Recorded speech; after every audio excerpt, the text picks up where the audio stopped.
Welcome to the Invite Health Podcast. I am Dr. Amanda Williams, MD, MPH, and in honor of Men's Health Month, I thought I would talk a bit about BPH, which is benign prostatic hyperplasia, as well as talk a little bit about erectile dysfunction. This is oftentimes a subject that many men experience but do not want to talk about. So I thought this would be a good time, being that it is Men's Health Month, to talk about a lot of the statistics and what you can be doing when it comes to supplementation to enhance overall prostate health as well as sexual health, libido. We'll get into all of that. But before we do get started, just a friendly reminder for you to subscribe to the Invite Health Podcast today. You can leave us a review. You can also follow us on Facebook, Twitter, and Instagram at Invite Health. All of the information on today's episode will be linked in the episode description, and you can visit invitehealth.com/podcast for more information. So let's get right to it. Let's talk a bit about men's prostate health. Let's talk about why this is such a major issue, and then we'll get into the topic of erectile dysfunction and just how common this is. It's one of those areas that oftentimes it's kind of like taboo. People don't want to talk about it, but it is really common, and it can have such an impact on men in both a psychological aspect, so the emotional impact of that, but also when we look at the even bigger issues when it comes to the physiological issues. So we have to look at the underlying reasons as to why something such as erectile dysfunction can have a significant impact on your overall health, because it could be more indicative of a more pronounced underlying medical condition. So when we talk about cardiovascular disease, so we'll talk about all of that. But let's first talk about some stats when it comes to BPH, which is benign prostatic hyperplasia. Basically what this is, it's an enlargement of the prostate gland. And what we know, according to the New England Journal of Medicine, that approximately 25% of men in their 40s have BPH. And that number grows exponentially to about 80% of men in their 70s who suffer from this condition. Now, the good news about BPH is that this is a benign condition. It's not normal, because clearly, anytime we have something that falls into the scope of it creates a health issue for us, we know that that's not normal. But this is not cancerous. So this is something always to keep note of. But that's a really large statistic. 25% of men in their 40s.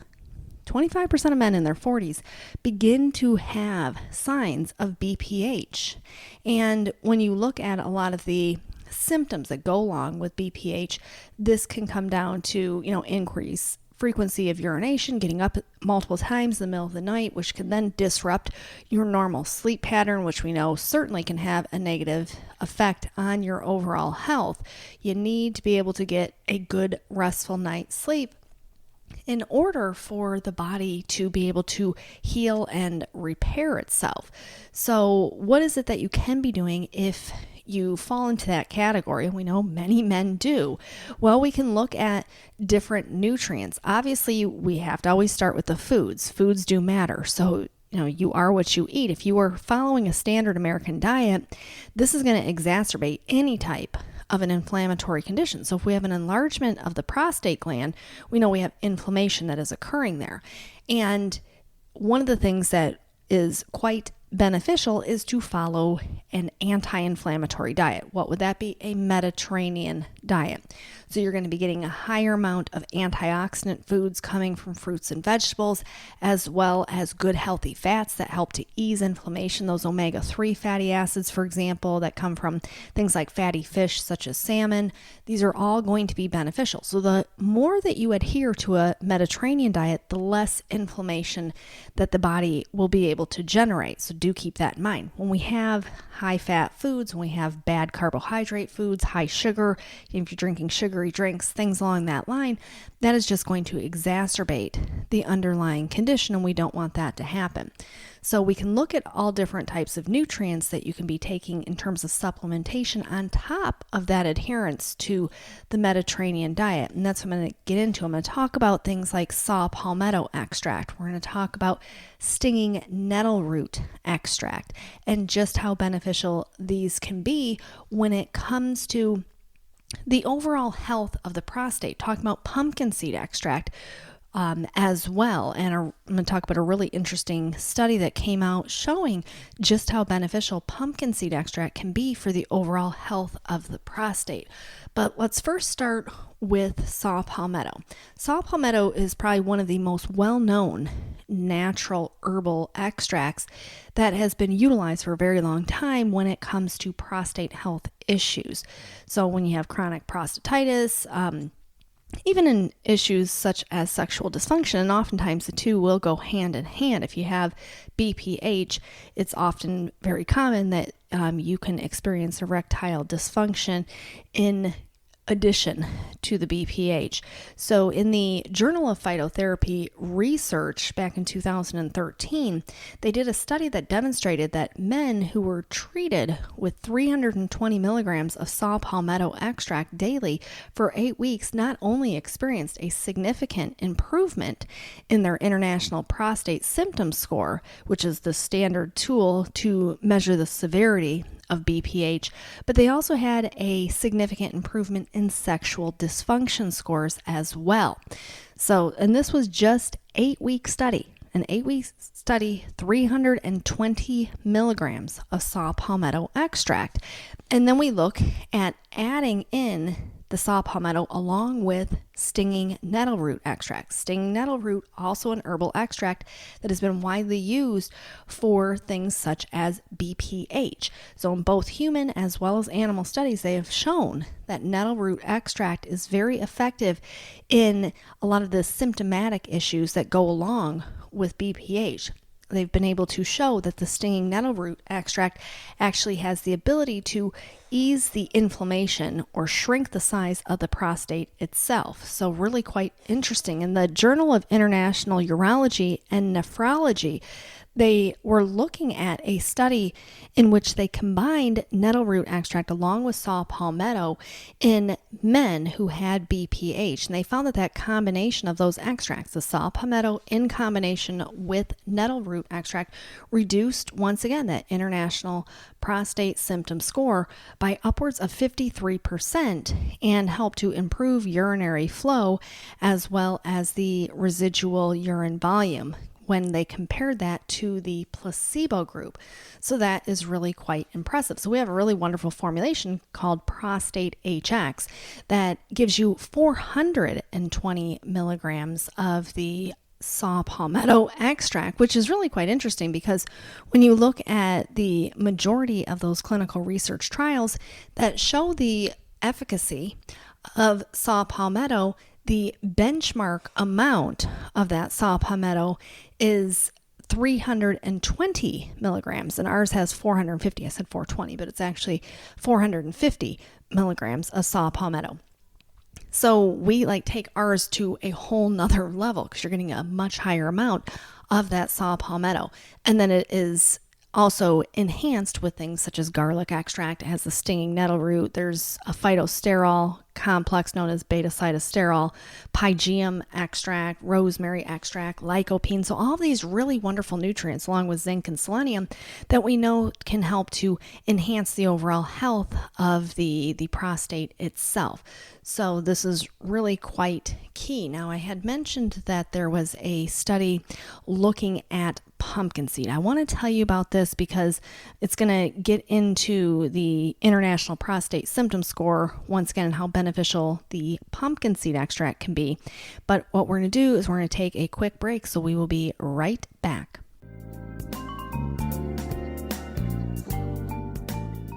This podcast is brought to you by InviteHealth.com. For over 20 years, Invite Health has provided premium quality supplements and expert advice you can trust. Now, first-time customers can enjoy an exclusive offer. Visit invitehealth.com/podcast or click the link in this episode description. That's invitehealth.com/podcast for your exclusive offer on Invite Health products. Invite Health offers the resources you need to make important decisions about your health. Chat live with degreed healthcare professionals, get product information, and find retail locations near you at invitehealth.com. You can also learn about our new genetic testing program and our exclusive Invite Fitness Wellness program. Follow Invite Health on Facebook, Twitter, and Instagram, and be sure to subscribe to our podcast today. Now back to our episode. And welcome back. Let's talk about pumpkin seed. There was a study that was done back in 2009, published in the Journal of Nutrition Research and Practice. And this was a double-blind, placebo-controlled trial. It was a 12-month study in men who had BPH, so it lasted for an entire year. And what they were measuring was their overall quality of life, their PSA levels. They were looking at their flow rate. They were looking at the prostate volume, as well as the International Prostate Symptom Score. And the International Prostate Symptom Score, basically what this is, it's a questionnaire looking at the frequency, the intermittency, the urgency to have to go, if there is a weak stream, the nocturia, which is the having to get up in the middle of the night, the completeness of bladder emptying, which can really become problematic, especially as men get older. If there's an incomplete bladder emptying, this can lead to more issues with even prostatitis or an infection or severe inflammation that occurs within the prostate gland itself. So in the study, this is what they're looking at. They're looking at all these different factors. And what they found was that the mechanism of action by how that pumpkin seed was actually working was by the inhibition of 5-alpha reductase, which is interesting. So when you look at the different medications that are out there for BPH, things such as Proscar or Flomax, we are looking at that, same inhibition when we're looking at the inhibition of 5-alpha reductase. So the results after 1 year is they found an increase in an improvement of the IPS scores, that International Prostate Symptom Score, by 70%. So the men that were in this study for that 1 year time said, hey, after 1 year of taking pumpkin seed extract, we had a 70% improvement in terms of our urgency, the frequency we were getting up in the middle of the night, the frequency going to the bathroom multiple times throughout the day, which I think is really quite impressive. Now, the other impressive thing was that their PSA levels came down by 40%.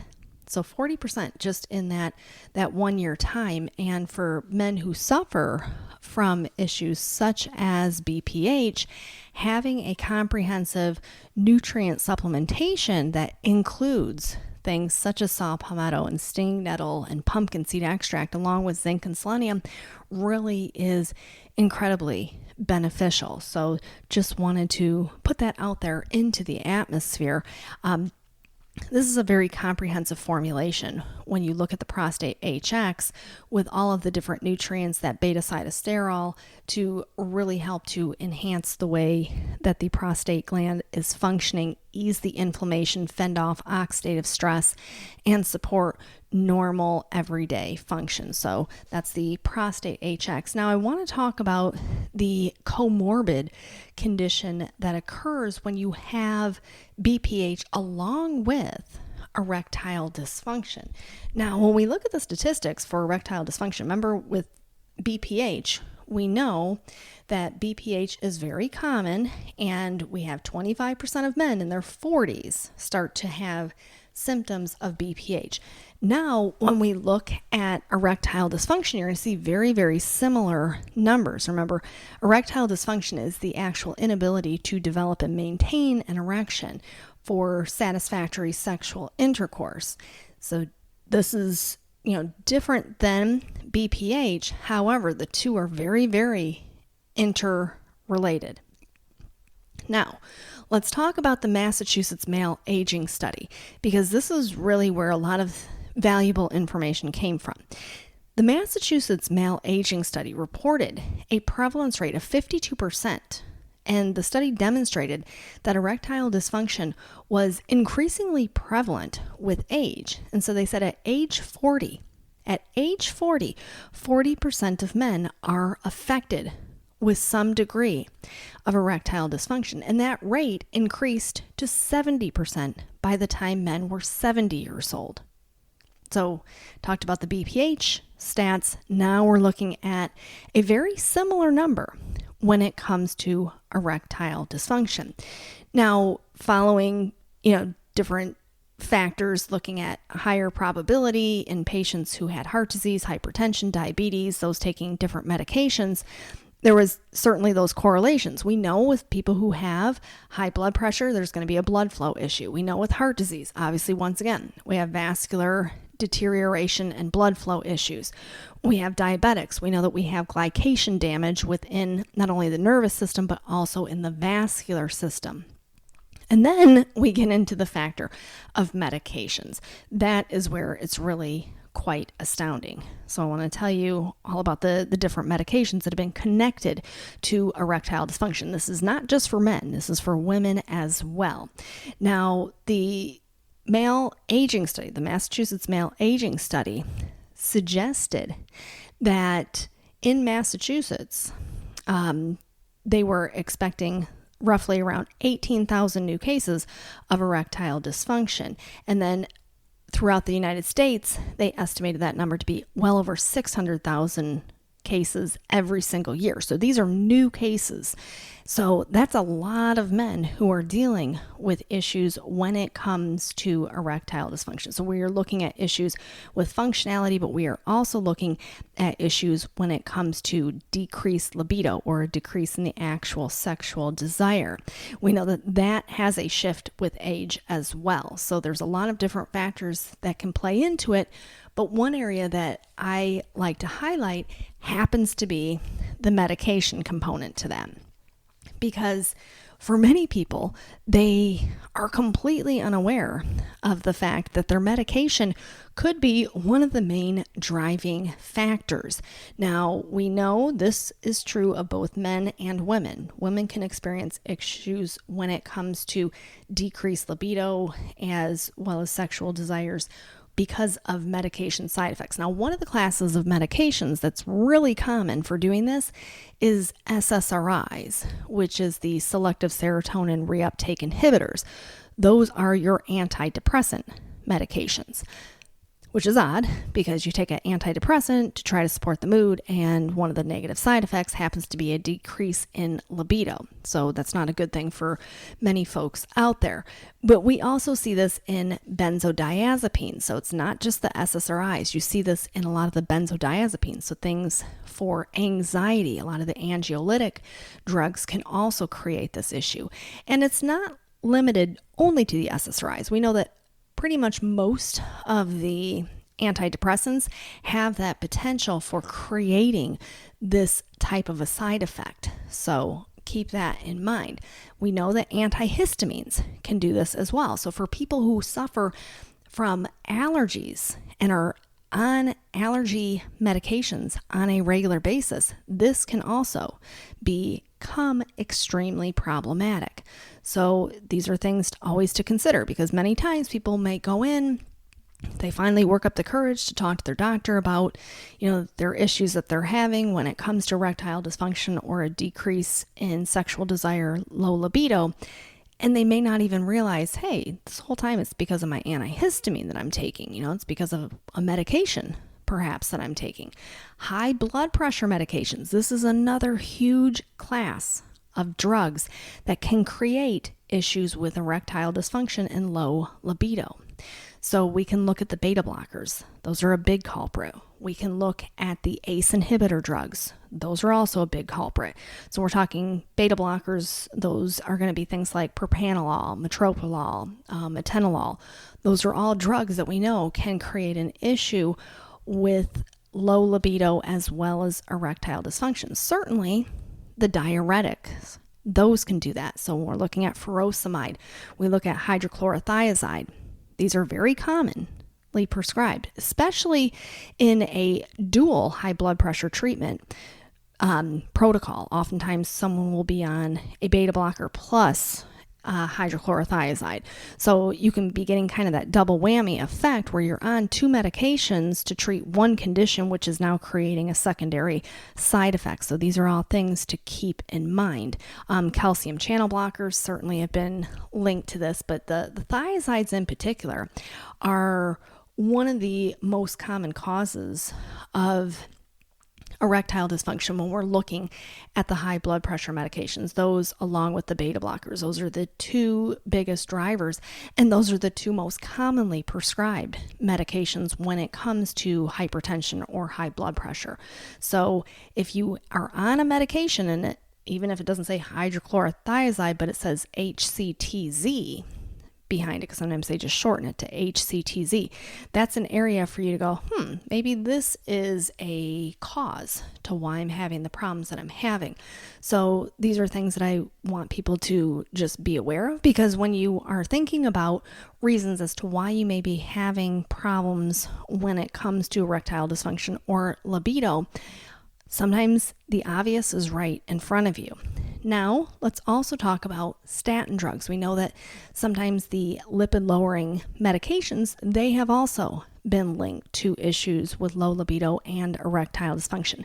Even things like over-the-counter, people who frequently use NSAIDs, the anti-inflammatory medications, sometimes those have also been linked as well. So there's a lot of different medications out there, but interestingly enough, for some of the most commonly prescribed medications when it comes to mood disorders, for depression, as well as for high blood pressure issues and diuretics, those are kind of the biggest players when it comes to drugs that can cause issues with libido and erectile dysfunction. So if you're experiencing that, you're on one of those medications, it just gives you more information that you can take with you to your physician when it comes to trying to address that problem. It may be that, a medication change might be advantageous, but also remember too, your foods matter, and, following a Mediterranean diet will help in so many regards. But if you're on one of those medications, sometimes that's a tough hill to overcome, and you may have to talk to your physician about maybe a different alternative to that. So what I'm going to do is I'm going to take a quick break. When we come back, I'm going to tell you about some herbal extracts that can be beneficial when it comes to enhancing overall sex drive, as well as for targeting issues with erectile dysfunction. We will be right back.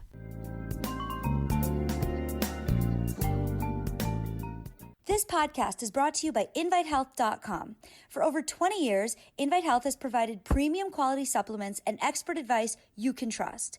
Now, first-time customers can enjoy an exclusive offer. Visit InviteHealth.com/podcast or click the link in this episode description. That's InviteHealth.com/podcast for your exclusive offer on Invite Health products. Invite Health offers the resources you need to make important decisions about your health. Chat live with degreed healthcare professionals, get product information, and find retail locations near you at invitehealth.com. You can also learn about our new genetic testing program and our exclusive Invite Fitness Wellness program. Follow Invite Health on Facebook, Twitter, and Instagram, and be sure to subscribe to our podcast today. Now back to our episode. And welcome back. Now I want to tell you about some herbal extracts that may be beneficial when it comes to issues such as low libido, as well as erectile dysfunction. Remember, erectile dysfunction, this is occurring as a result of a lack of blood flow to the penis itself, and it's impairing the actual ability to achieve or maintain an erection. So this is very, very common, very, very problematic, can affect men in a variety of different ways. The social, emotional impact to that can be just as damaging, so do keep that in mind. Now, we know that this condition affects approximately 30 million American men. So that's a lot of men who are dealing with this. And as I mentioned before, this is oftentimes kind of taboo. People don't want to talk about it. But there are different nutrients that certainly can be beneficial. We can look at the amino acid arginine. We know arginine is a very wonderful amino acid when it comes to allowing the body to properly release nitric oxide. So the more nitric oxide that we can release, the better blood flow that we get. So arginine is certainly going to be key. Now, even the Mayo Clinic lists arginine as a potential option for men when it comes to erectile dysfunction.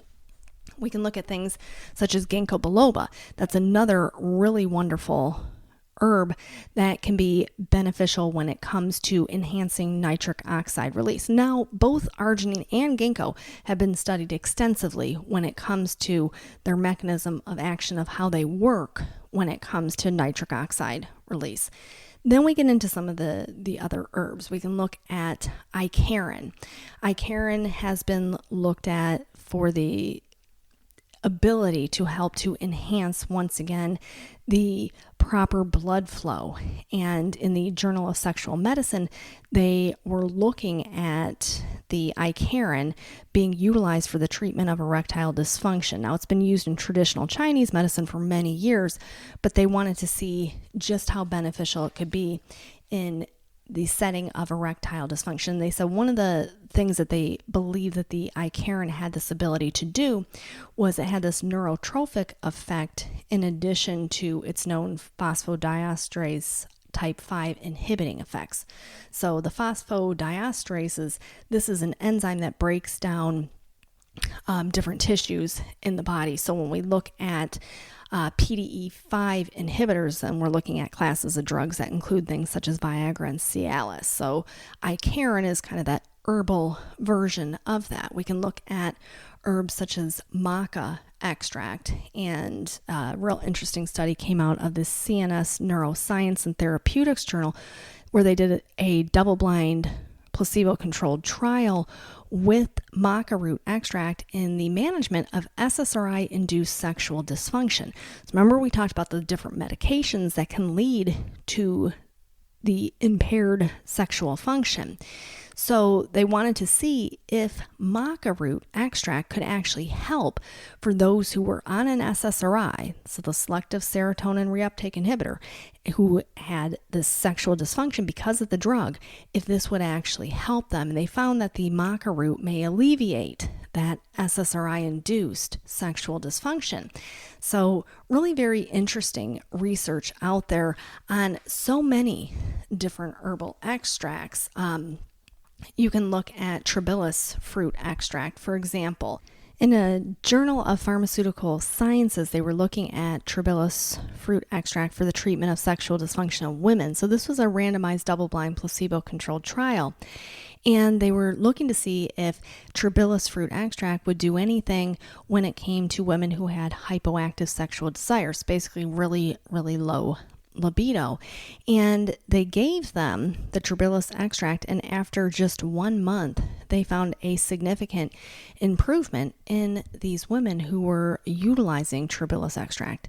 There are so many different nutrients that are out there. We have a formulation called Men's Edge that combines all of these different nutrients. It has the maca root extract, it has that Icariin, it even has arginine and ginkgo biloba. So it's a very comprehensive formulation.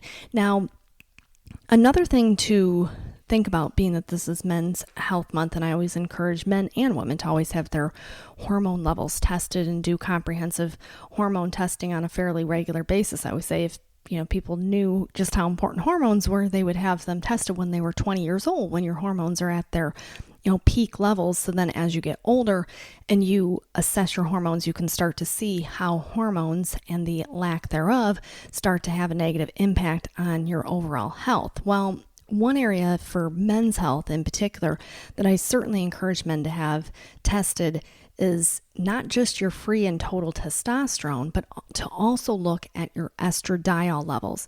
For many men, what happens is that as you go through andropause, just how women go through menopause, as men go through andropause, oftentimes what can occur is you can have a loss of testosterone because it begins to convert into estrogen.